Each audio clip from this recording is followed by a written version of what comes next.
Hello বন্ধুরা, আসসালামু আলাইকুম। তো আজকে আমি ভাইয়ের সাথে আসছি, আর এখানে আমার প্রিয় ব্রাদার দেখেন, এইখানে তারা কিন্তু সবাই আমার ভিডিও দেখে, ইনশাআল্লাহ তারাও আসছে। আর তারা কিন্তু বেশ ভালো একটা পরিমাণ স্বর্ণ কিনছে, প্রায় 22 গ্রামের উপরে। তো ইনশাআল্লাহ যতটুকু সম্ভব আমি চেষ্টা করছি ভাইদের যে কমানো যায়। তো এখন তো মার্কেটে প্রতিযোগিতা চলে ইনশাআল্লাহ।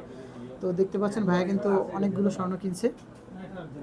রফিক ভাই ডিসকাউন্ট করছেন তো? হ্যাঁ, আপনার চ্যানেল থেকে তো ডিসকাউন্ট আমার আছে, স্পেশাল আমার ডিসকাউন্ট। আমার চ্যানেল থেকে যারা আসবে এগুলো হচ্ছে আপনাদের এক্সট্রা কাস্টমার, সবসময় তাদেরকে ডিসকাউন্ট করবেন, তাতে যতটুকু পারেন ইনশাআল্লাহ। এটাই আমার সম্মান যদি আপনারা ডিসকাউন্ট করেন। তো দেখতে পাচ্ছেন ভাইরা কিন্তু বেশ বড় একটা নেকলেস নিছে, কানের দুল নিছে, তারপরে ফুল সেট। এই যে দেখতে পাচ্ছেন 22 গ্রামের ভিতরে ফুল সেট। তো অনেকে কিন্তু ফুল সেট নিতে চান, তো আপনারা এভাবে নেবেন। আর এখানে আমার ভাইয়েরা একটু লজ্জা পাইতেছে, এই জন্য আমি ভিডিওতে দেখাচ্ছি না আপনাদের। তো সবাই সুস্থ থাকবেন, ভালো থাকবেন, এইসে মিডিয়ার সাথে থাকবেন ইনশাআল্লাহ।